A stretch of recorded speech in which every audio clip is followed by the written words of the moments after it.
Good morning. Welcome back to part 2 of Machines as the New Readers. We're thrilled to have such a great session this morning. It is my pleasure to introduce the moderator for the second half of this morning's panel. Bruce Rosenblum is CEO of Inera Incorporated. He has more than 30 years of experience designing and implementing electronic publishing solutions. He heads up software development activities at Inera, including the design and development of I'm going to mess this up, I apologize. EX Styles, is that right? Exiles, all right. And Edifix. He also consults on the design of electronic production workflows and the application of XML in publishing.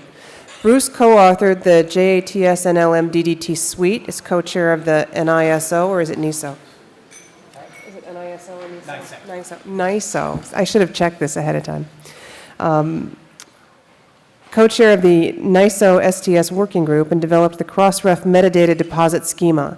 He's a regular speaker at publishing conferences around the globe and served on the National Information Standards Organization, NISO, Board of Directors from 2005 to 2013. His joint work with Crossref earned Inera and Crossref the 2014 NEPCO Publishing Collaboration Award. Please give a warm welcome to Bruce and this morning's panel.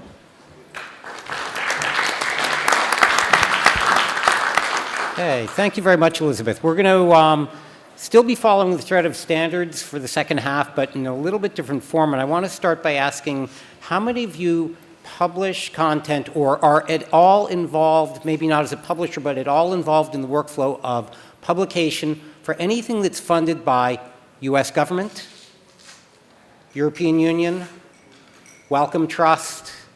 Okay, I think between those three alone, right off the bat, I've seen almost every hand go up in the room at least once. Now, what do all of these have in common? They all have mandates about making content open. And it turns out that in order to make content open in ways that accommodate their mandates but also accommodate the needs of publishers, there's a fairly complex web of interacting standards. Now, 20 years ago, a publisher really didn't need to know much about standards. You needed to know about ISSN, ISBN, maybe acid-free paper, but not much beyond that, because basically you delivered things on print and you got a check back, and that was about where it ended. But today in the world of electronic publication, it turns out there are lots of standards, and where this gets even more complicated just in the last few years is when you have what I really call a perfect storm of not just mandates, but unfunded mandates. All these funders are telling you, this is what you have to do, but guess what? We're not paying for it. We're paying to have the research done, but we're not paying you, the publisher, to make sure that all this data gets back to us in the form that we want to be able to interact with it. And coming back to the title of the session, the machines as new readers, we need to be able to start querying this stuff and get reports on this stuff at a fairly granular level, but also in aggregate.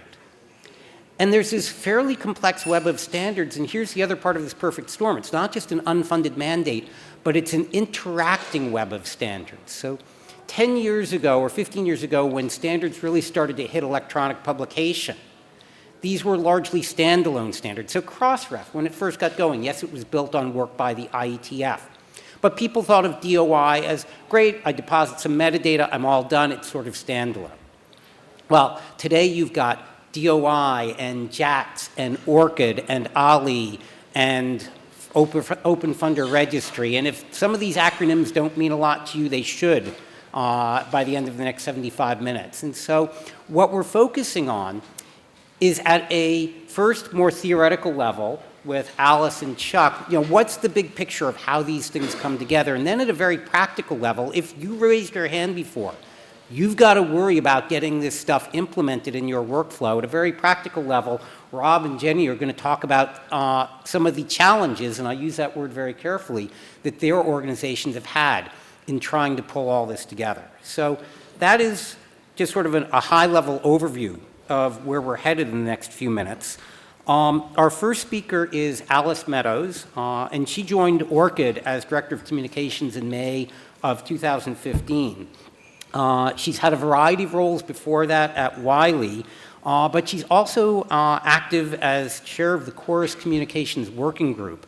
And so she is one of these people who's trying to tie all of this stuff together and make it work. So I think she's going to start off by telling you how it all sort of fits together.